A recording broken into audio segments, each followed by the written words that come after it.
So gusto ko lang ibahagi, gusto ko lang ibulalas yung damdamin na binigay sa akin ng Panginoon. So siguro ang pinakaakma na theme ngayon ay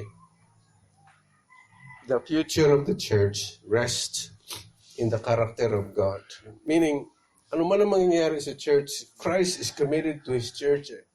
Christ is committed to use His church as a means of blessing. Ano man ang mangyayari, ano man ang itsura ng church, how ugly the church could be, God is committed to transform His church para maging means of blessing to the ends of the earth. So siguro po yun ang aking gustong ipadama sa inyo. Lahat na yata ng emotions ko na ibuhos ko na the past 2 days. So ito ngayon ay simpleng reflection lang po sa Isaiah chapter 60. Napakasimple. I read this chapter 60, tapos binigay sa akin itong mga thoughts na ito, and gusto ko lang i-share po sa inyo without necessarily getting into the context. Pero bago nun, magtanong muna tayo, how does our church look like? Kung ating pong ihambing yung church natin sa early church, meron bang semblance? Meron bang kahawig? Meron bang ang early church ba at yung ating contemporary church, meron bang semblance ito? Dahil ang model na kailangan nating sundan ay yung early church. Hindi naman po pwede yung mga CCF o ano pa mga mega churches diyan. Because that's a very poor image or model to copy from. So, kinakailangan itanong talaga yun. Yung bang ating church, yung OBC ba ay meron bang semblance sa early church? That's a very interesting question. Ang church ba natin is a relevant church to the community we live? Or ang ating church ay private religion?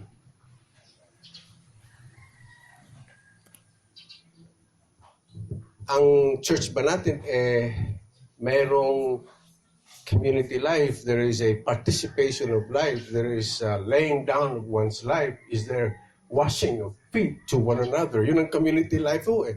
Or is our church a social club?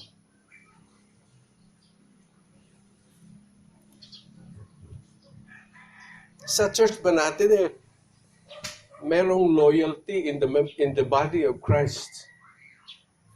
Or simply personal preference. So kapag ayaw mo na sa church na ito, lilipat ka na lamang. Walang loyalty. Ang early church, so grabe ang kanilang loyalty. They never leave the place. They never leave the church. Pero ang ating bang church, pagka halimbawa mayroong alitan, mayroong hidwaan, mayroong kung ano-ano, lilipat ka sa kabila. Ganun ho bang church natin? Meron ho bang semblance ang ating church sa early church? And one of the interesting characters sa early church ay yung loyalty talaga. Meron ba tayong semblance na ganyan? So I want to draw your attention sa Isaiah chapter 6. I'm gonna do this lightly as much as possible. I just want to share with you things I have learned from here. Unang-una, ang karakter ng God, ang katangian ng Diyos hindi nagbabago no? The way He treated the earth, the Israel, which is God's people, ganoon din naman sa New Israel, which is the church. Alright, nandoon nakasalalay yung kanyang katangian. So the physical Israel in the Old Testament and the New Israel, which is the church, makikita natin yung karakter ng God. Ang commitment ng God sa physical Israel, makikita natin ganoon din ang commitment niya sa church, which is the New Israel. Let me just read 1 Peter 2, chapter 9. But you are a chosen race, a royal priesthood, a holy nation, a people for His own possession, that you may proclaim the excellencies of Him who called you out of darkness into His marvelous light. Once you were not a people, but now you are God's people. Once you had not received mercy, but now you have received mercy. Yung mga description ho dito chosen race, royal priesthood, holy nation, people of His own possession. Ito po yung descriptions were originally given to Israel. But because Israel disobeyed God and finally rejected the Messiah, those descriptions were transferred to the church. Kaya the church is God's people, as Israel was in the Old Testament. Gusto ko lang emphasize yun because his character, the way in which he conducted himself sa Israel, the same kasi nga sa katangian. So God was committed to his people. At makikita natin na itong commitment na ito nakakatakot. So how does God show his commitment? So mayroon siguro 3 or 4 na gusto kong i-share briefly as much as I could. Number 1, God is committed to cleanse His church in order that the church may be ready for mission. Yan ang commitment ng God sa kanyang tao It was true then sa Israel. Ito din sa church God is committed to cleanse His church to be ready for mission. Notice verse 1. Arise, shine, for your light has come, and the glory of the Lord has risen upon you. For behold, darkness shall cover the earth, and thick darkness the people. For the Lord will arise upon you, and His glory will be seen upon you. Yung glory and light, ang sabi ng Panginoon, I'm committed to share this to my people. God's glory appearing on His people will attract nations and become a blessing to the ends of the earth. Kapag ang kanyang bayan, the church, ay merong nandoon yung light o yung glory na yon, it will attract nations and become a blessing to the world. Darkness and sins are overcome when the Lord and His glory envelop His people and He gives His light to His people. So ibibigay ng Panginoon ng kanyang liwanag. This will result in irresistible attraction. People and nations will be attracted to His light, now reflected on His people. So ibinibigay yung light na yon, nagiging reflector ang kanyang bayan sa light na yon. So the church's mission and purpose will be restored. His people are now to rise and shine again. But again, this is God's initiative. The most relevant virtue to be exercised before the Lord will rise and His glory to appear is faith, hope, and wait. Nevertheless, kahit ganuman ka-ugly ang church today, God has committed to cause His light to shine so that His church can function again. Ang pangalawang commitment ng Panginoon He glorifies Himself in the church through purging and blessing. Verse 10, foreigners shall build up your walls, and their kings shall minister to you. For in my, wrath, I struck you. Parang hindi siya angkop ng kanyang bayan ay, hahampasin ng Panginoon. Pero ito ho ang description siya. For in wrath I struck you, but in favor, or in my favor, I have had mercy to you. God has committed to glorify Himself when He purges and blesses His people. So mayroong tinatawag what I call divine dual functions. He both disciplines and blesses His people. Nakakatuwa yung balansyado, hindi lamang hahamakin dahil sa ating kasalanan, pero i-bless din tayo ng Panginoon. Ito yung dual functions ng Panginoon. Though in anger I struck you, in favor I will show you compassion. Mga minamahal, God's anger is not permanent. Compassion will ultimately prevail. Kasi when all lessons are learned, His anger will be withdrawn and His blessings take over. Ito yung God natin Hahampasin ka, pagkatapos doon, pakakainin ka ng ice cream. Ang ganda ng tatay yun, Parang tatay, hinahampas mo. Sakit kaya yun. Pagkatapos, dadalhin ka sa tatay mo sa ice cream, pakakainin ka ng paborito mong ice cream. Parang ganyan ang image dito ng Panginoon, Ang pangatlong commitment ng Panginoon is that He shares His light and glory to His church. Ito yung kamangha-mangha. He's committed to share His light and glory to His church. Ang katangian ay light and glory.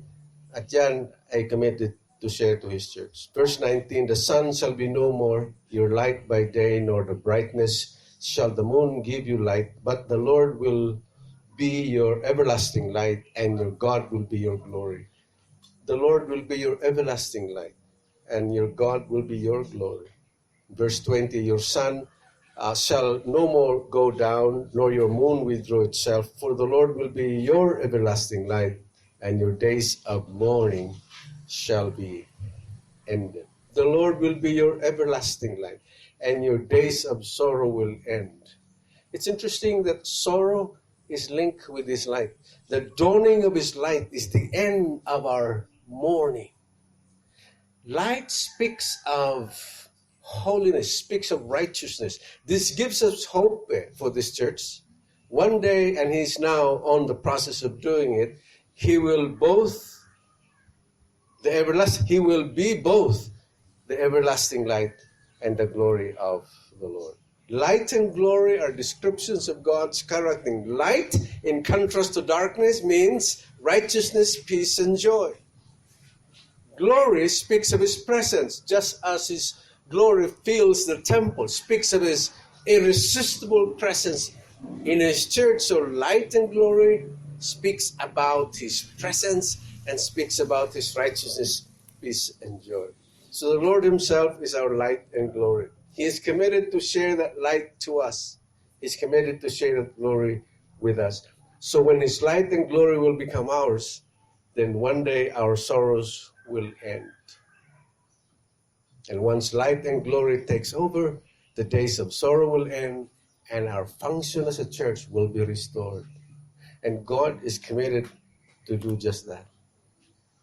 Every space, kapag ang Panginoon ay nasa sa atin yung kanyang liwanag at saka yung glory, every space and place I tread on, I bring with me His light and glory. Saan man ako pupunta? Kapag ang Panginoon ay akin ng everlasting light, ang kanyang presence ay nasa sa akin, saan man ako pupunta, kasama ko siya, kasama ko yung light niya, kasama ko yung glory niya. Every place the missionaries go, every place that His missionary go, His light and glory go with Him. I'm not alone. I bring with me His light to dispel the darkness around me and establish a community that is ruled by righteousness. Sobrang ganda yung promise ng Panginoon. In other words, once His light shown on us, once His righteousness, once His presence will be shared to us, I become an agent of change. This is our contribution to the world. Ang contribution natin, actually hindi alam ng mundo na the church is actually God's gift to our community because of our moral values, This is our contribution to the world. Not to be like the world, but to be unlike the world. That's how we transform the world. Not to be like the world, but to be unlike the world. And finally, God is committed to beautify His church. And this is, to me, is the most glorious truth that I pick up sa Psalm 60. God is committed to beautify His church. Notice verse 13. The glory of Lebanon shall come to you, the cypress, the plane, and the pine, to beautify the place of my sanctuary, and I will make the place of my feet, what? Glorious. God is committed to beautify His church. If I may say that in a more personal way, God has committed Himself to beautify OBCF. In spite of the ugliness that we may have experienced as a body, the God that I worship, the God that we worship, is the God who has committed Himself to make us beautiful. Remember this, that beauty always comes after purging.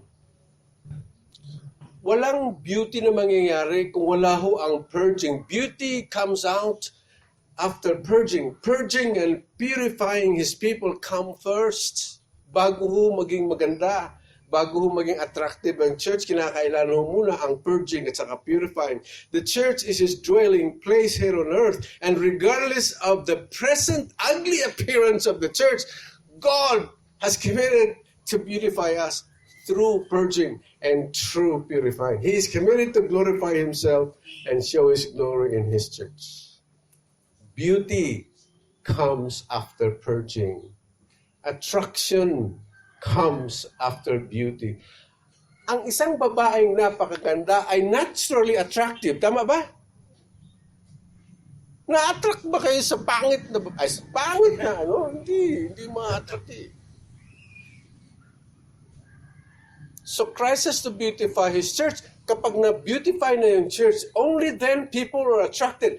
When the church becomes beautiful, evangelism becomes easier. Pero kung ang church natin ay napakadumi, sabihin ko sana pangit, pero hindi. Napaka-madungi. Kahit anong witness dyan talagang hindi eh. Beauty comes after purging, attraction comes after beauty. He will first purge, purify, and beautify His church, whom He calls His bride, before His glory radiates to the ends of the earth.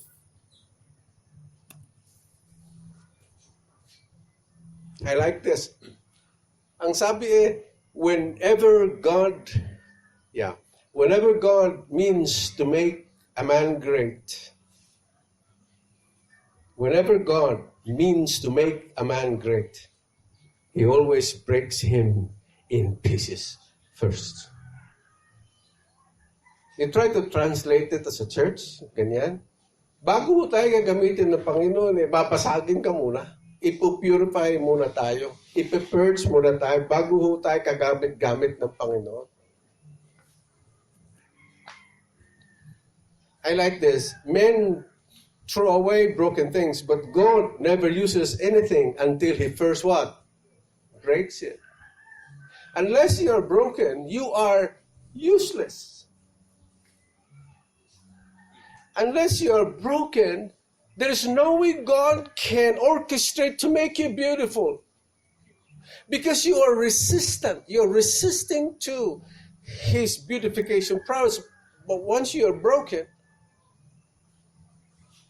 you are ready for change and you're ready to be useful. In other words, sa economy ng God, brokenness is His way of blessing.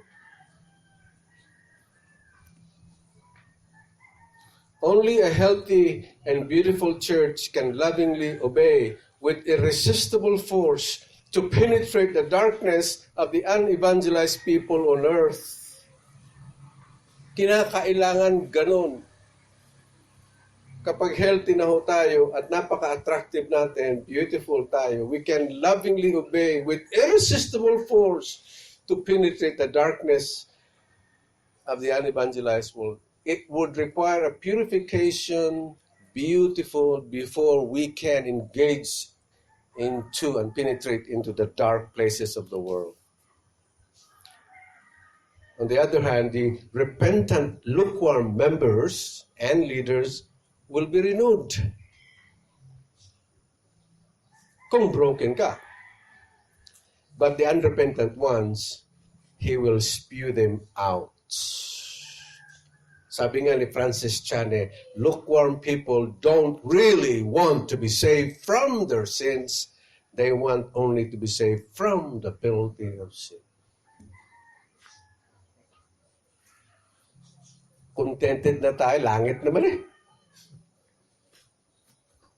Pero we are not interested in how to overcome the sinful tendencies and habits of our heart.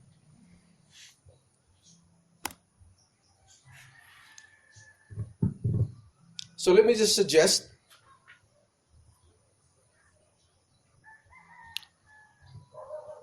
para maumpisan ho itong beautification process, prayer is a safe battleground. Prayer is a starting point. Gusto ko po itong napaka-powerful ito. Basahin ko lang po ito, no? Kasi sa aking tingin, ang ating pong church, kung gusto natin talaga maging beautiful, ang una po ay ang gagawin ay prayer. The eagle does not fight the snake on the ground. It picks up it picks it up into the sky and changes the battleground. And then it releases the snake into the sky. The snake has no stamina, no power, and no balance in the air. It is useless, weak, and vulnerable, unlike on the ground where it is powerful, wise, and deadly. Take your fight into the spiritual realm by praying, and when you are in the spiritual realm, God takes over your battles. Don't fight the enemy in his comfort zone. Change the battleground like the eagle and let God take charge. Through your earnest prayer, you will be assured of clean victory. Pray without ceasing. Sometimes there is a need not to plan for any programs of the church, and the only agenda is prayer. So let me end this with some suggestion, if I may. Agenda for action. We hasten the promises of God. Meron pa ba? Wala na. Okay. The agenda for action I'd like to propose before I close. We hasten the promises of God and His commitment to His church by prayer. Prayer is the starting point. Saka siguro, another action that we can take is, let's start all over again. Mahirap mag-repair sa isang dilapidated house eh. Let's start all over again. Let's begin from the board passers. That would serve as a nucleus. And then invite others to become board passers. But I would like to suggest, as a form of action, let's start all over again. And if you decide that you will start all over again,